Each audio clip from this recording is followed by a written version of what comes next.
Tukifanya huduma kwa akili zetu na kwa ujanja wetu, huduma lazima ife.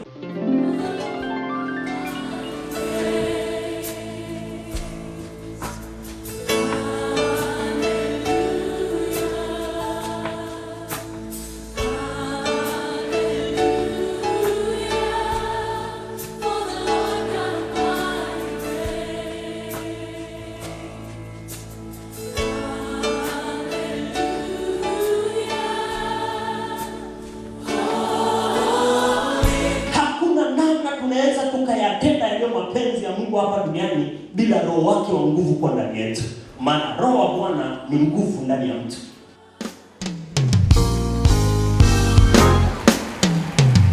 Na Roho Mtakatifu akaadi bure.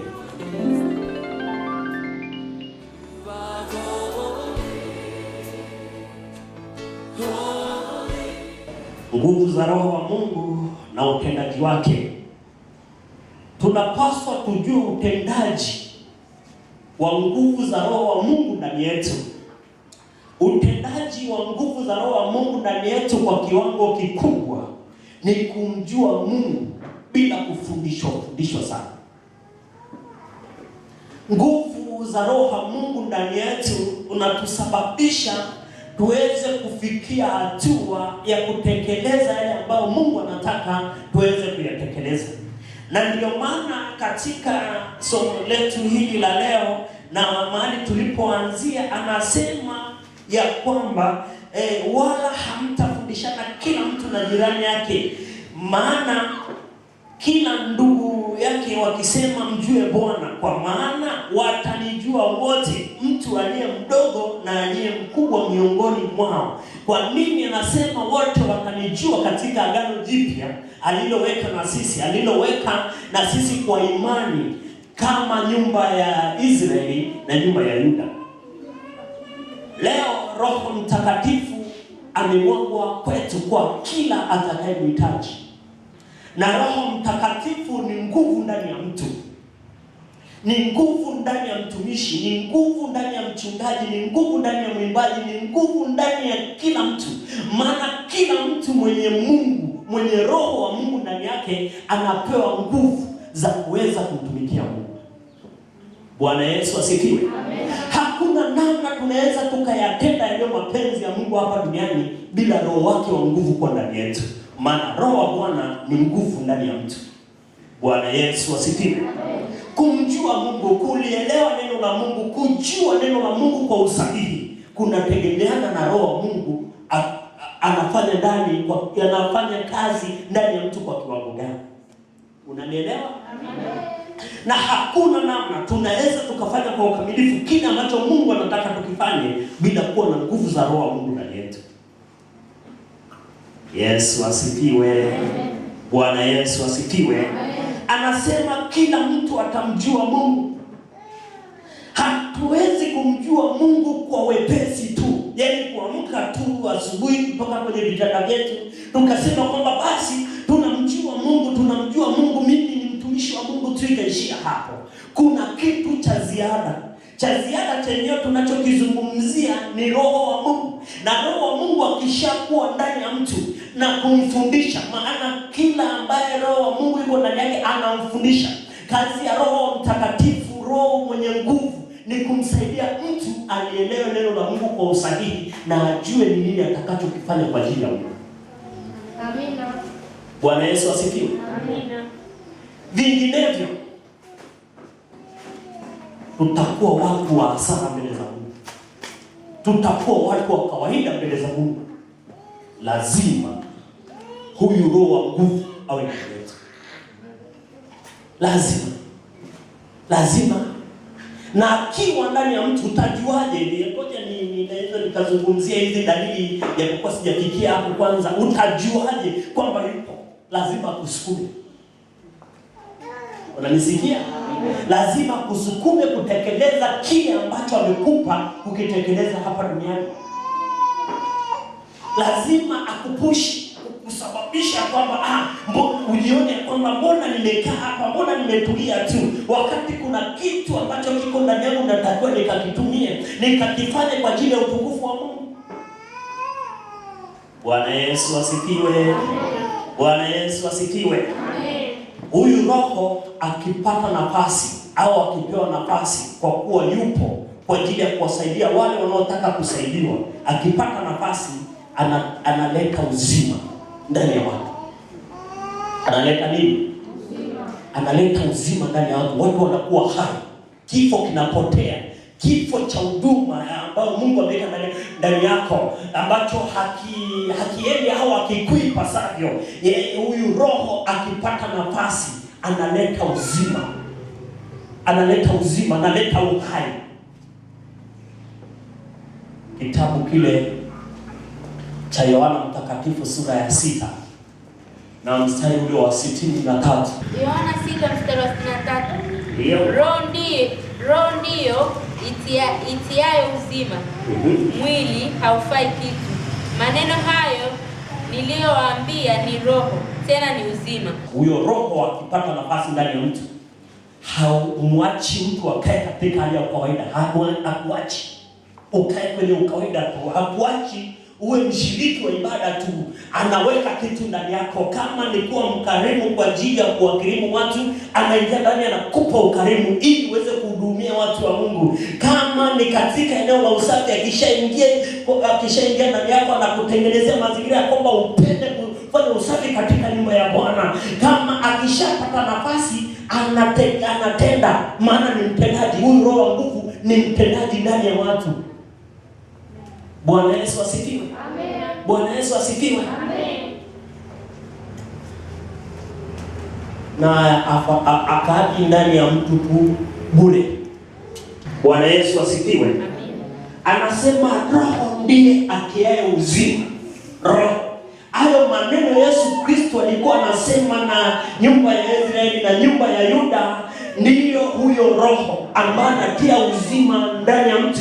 Haya unayoyasikia ni roho itiayo uzima. Ukikubali, ukifungua moyo wako, akiingia ndani, lazima aibue mambo, lazima adhihirishe vitu ambavyo vilikuwa vimefichika viwe wazi sasa. Kwa nini? Maana anatia uzima, anatia uhai, na kila chenye uhai sharti kionekane. Umenisikia? Kilichokufa hakionekani wala hakipo. Umenielewa eh? Lakini kile ambacho kimetiwa uzima lazima kiwepo. Bwana Yesu asifiwe. Yesu Kristo alipokuwa duniani alisema, mimi ni nuru ya ulimwengu, na pasipo mimi wote mtatembea gizani. Alipokuwa anazungumza na wanafunzi na wale waliokuwa wanamsikia, akasema, mimi ni nuru ya ulimwengu. Niwapo mimi, ulimwengu wote umetiwa nuru, lakini nikiondoka giza litakuja. Ikafikia tu akasema, basi sitawaacha mtembee kwenye giza. Nitakachokifanya, nitamwomba Baba atume msaidizi, Roho Mtakatifu, ili aje wasaidie msitembee kwenye giza. Amen. Leo hatutembee kwenye giza kwa kuwa Roho Mtakatifu yuko ndani yetu. Amen. Ukisikia habari za kutembea kwenye giza, ili neno linamaanisha nini? Linamaanisha ya kwamba giza ni mauti, na mauti yenyewe ambayo inakuja kwa kupitia giza ni mauti ambayo ni ya kiroho wala si ya kimwili.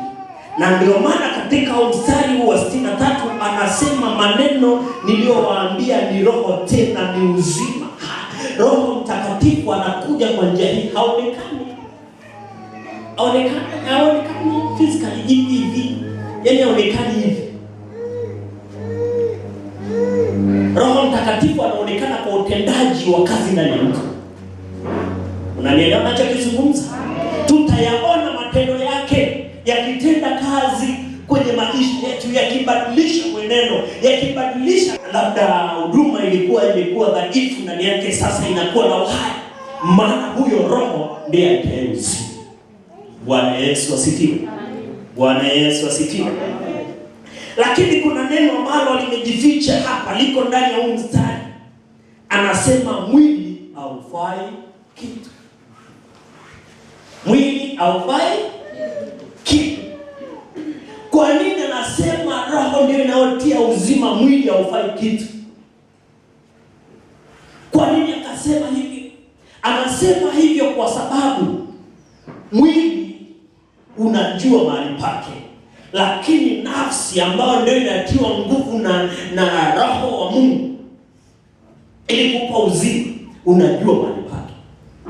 Anajua hivi viwili vinashindana, wakati mwingine vimeshindana mpaka tunashindwa kutimiza yale ambayo Mungu anataka kuyatimiza hapa duniani. Maana Mungu anataka kutimiza yale mapenzi yake, na hatuwezi kuyatimiza mapenzi ya Mungu bila huyu Roho wa uzima kuwa ndani yetu. Wagalatia sura ya 5 na mstari ule wa 16 na 17 asema, basi nasema enendeni kwa Roho, wala hamtazitimiza kamwe tamaa za mwili. Ule anasema mwili haufai kitu, maana mwili una tamaa, na tamaa yake ni ya mambo ya hapa, si ya mambo yale ambayo ni ya uzima wa milele. Maana mwili unajua unapoelekea. Mstari wa 17 anasema, kwa sababu mwili hutamani ukishindana na Roho. Sikiliza kwa makini hilo neno. Kwa sababu mwili hutamani ukishindana na Roho, na Roho ukishindana na mwili. Kwa maana hizi zimepingana, hata hamwezi kufanya mnayo yataka. Wanaoongozwa na Roho, hao ndio wana wa Mungu. Bwana Yesu asifiwe. Wakati mwingine kuna kitu ambacho unatamani kukifanya, kuna kitu ambacho unataka kukifanya kwa ajili ya kumpendeza Mungu, kumpendezesha Mungu, kumfurahisha Mungu. Maana Mungu hajakuweka kwa bahati mbaya hapa duniani, hamjazaliwa kwa bahati mbaya. Umezaliwa kwa kusudi. Na kwa vile umezaliwa kwa kusudi na Mungu, yupo Roho ambaye anakupa uzima. Ili hilo kusudi ambalo Mungu amesababisha uzaliwa kwa ajili ya hilo uweze kulitumikia. Bwana Yesu asifiwe. Sasa basi, anasema kwamba hivi viwili vinashindana. Hata wakati mwingine tunashindwa kuyatimiza yale ambayo Mungu anataka kuyatimiza. Nini ambacho nataka tukielewe hapa? Ninachotaka tukielewe hapa, au lengo kubwa la hili somo, ni uinuke upya tena. Tafuta ni nini ambacho Mungu amekuweka kwa ajili ya hicho hapa duniani, ukakitumikie. Maana hicho ndio uzima wako. Bwana Yesu asifiwe. Amina. Na inakuja kwako, hili neno linakuja kwako kama Roho atiaye uzima, ili kukukumbusha. Na pale utakapokuwa umetengeneza tu mazingira mazuri, moyo wako umekuwa mzuri kwa kulipokea hili neno linalotia uzima, basi kuna kitu ambacho unakipokea sasa, ambacho kitakusababisha uwe na shauku ya kutafuta ya kwamba nimeitwa kwa ajili gani, nimezaliwa hapa duniani kwa ajili gani, nimezaliwa mara ya pili ili nifanye nini. Mimi ni mzao mteule, si mzao tu wa kawaida, ni mzao mteule. Nimezaliwa kwa kusudi.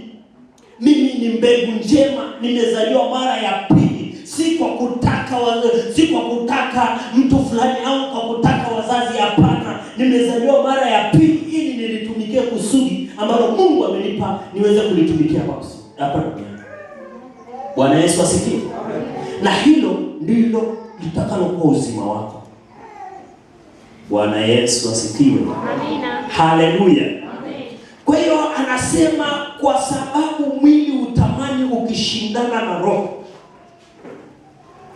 Kuna vitu ambavyo unataka uvifanye, lakini mwili unashindana. Na huo mwili ndio neno la Bwana linasema mwili haufai kitu. Haya maneno Yesu Kristo anayozungumza, au haya maneno Yesu Kristo aliyazungumza na sisi tunajifunza leo, ni Roho atiaye uzima.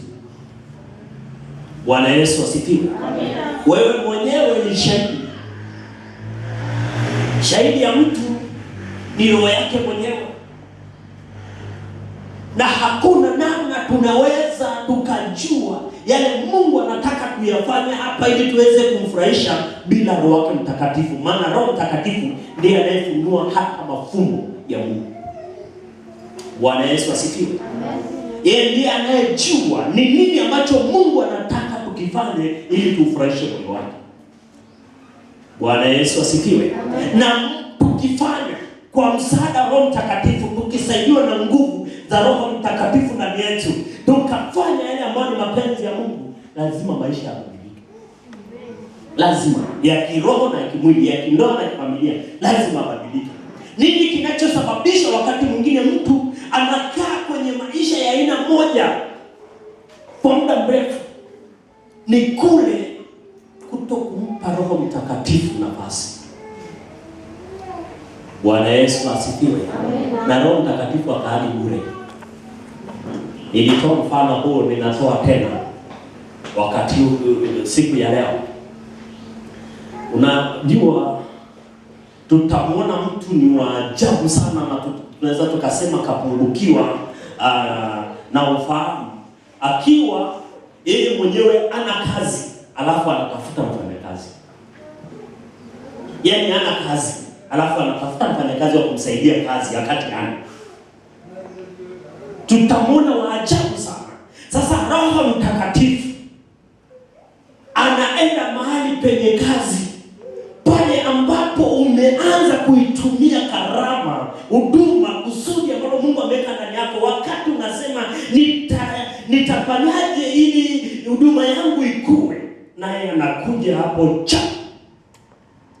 anakusaidia ili kwamba huduma yako ikue kwa wepesi. Bwana Yesu asifiwe. Kwenye kitabu cha Wakorintho sehemu nyingine anazungumzia kwamba yeye anagawa vipawa, anagawa karama sawa sawa na vile ambavyo anapenda yeye na Mungu anavyotaka. Bwana Yesu asifiwe. Naye ni mtendaji, anainua na kuinua kupeleka hatua nyingine. Shauku yako ni nini? Unataka uinuke katika nafasi ya huduma yako. Anakuja, maana shati uombe. Anasema kwamba omba na wewe utapewa. Na Roho Mtakatifu ndio atakaye kuongoza uombe kwa usahihi. Bwana Yesu asifiwe. Vile ambavyo unaendelea kuomba, ndivyo anavyokuja kukuendelea kukusaidia ili uweze kulitumikia kusudi ambalo Mungu amekuitia uweze kulitumikia hapa duniani kwa ajili ya furaha yake. Bwana Yesu asifiwe. Amen. Bwana Yesu asifiwe. Amen. Tukifanya kitu chochote kwa miemko tu ya kibinadamu, kwa kutaka mwili tu utake utulazimishe tu kufanya kwa vile ya kwamba basi mwili unataka kutukuzwa, tukiamua kufanya kwa akili zetu, kwa ujanja wetu, hatufiki popote. Lazima hiyo huduma ifike hapo mbele.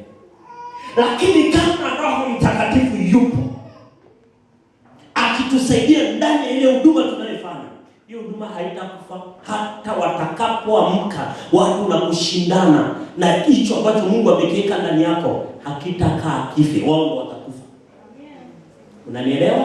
Amen. Bwana Yesu asifiwe. Amen. Bwana Yesu asifiwe. Amen. Kinachotakiwa ni wewe ugundue ya kwamba kuna kitu kiko ndani yangu kinapaswa kipaliliwe, kikuzwe kwa maombi na kwa kujifunza. Bwana Yesu asifiwe. Amen. Anasema mwili haufai kitu. Hivi nikajitokeza tu nikakwambia mwili wako huwa haufai kitu, naweza ukanyanyua mawe hapo kataka kunipiga, lakini haitakuwa hajabu, maana hata wakati ule, lakini sio wewe una roho Bwana ndani yako auinui. Lakini kwa watu wengine watainua, watake kunipiga, lakini itakuwa hawajaanza kwangu, hawajaanza kwako. Maana hata Yesu Kristo alipokuwa amesema mimi ndimi uzima, mkiniona mimi mmemwona Baba, walitafuta kunyanyua mawe wakataka kumpiga, sema huyu amekufuru. Hata leo kuna watu unaweza ukawashuhudia vile utakavyokuwa umeongozwa na Roho Mtakatifu, lakini baadaye atasema huyu anajisifu tu, anajiinua tu, anatuhukumu tu, huyu anapaswa apigwe tu. Lakini ashukuriwe Mungu kwa wakati huu tunahubiri injili ya wepesi kuliko kipindi cha agano lililopita au kipindi cha mitume, wakati Yesu Kristo alipokuwa ameondoka akawaacha. Watumishi walipita kwenye shida, mitume walipita kwenye shida baada ya Yesu Kristo kuondoka duniani. Petro mwenyewe ilifika mahali aliadhibiwa mpaka akageuzwa miguu juu kichwa chini. Yohana yule wa kitabu cha Ufunuo akaenda akachemshwa kwenye mafuta yanayochemka. Bwana Yesu asifiwe. Amen. Ukisoma Mwanzo mpaka Ufunuo, watumishi wote waliomtafuta Mungu katika roho na katika kweli walipita kwenye misukosuko. Lakini kwa kuwa roho wa Bwana alikuwa upande wao, hakuna msukosuko uliokuwa umemwangamiza ambaye alikuwa amejitoa kwa Mungu kikamilifu. Bwana Yesu asifiwe. Amen. Bwana Yesu asifiwe. Amen. Utaniambia mtumishi hapo na hapo umenidanganya. Utaniambia Stefano na yeye alitimiza kusudi lake. Bwana Yesu asifiwe. Amen. Maana alikuwa amejazwa na roho. Angalia wakati anaondoka duniani, aliondoka kwa furaha, kwa kusema hata usiwahesabie makosa yao haya. Lakini kuna mwingine akipita hapo na atasema wate wote.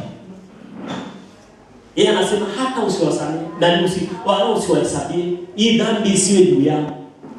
Maana aliona kule anapoenda utukufu mkubwa anaoendea tofauti na ule aliyokuwa anaopokea hapa chini ya juu.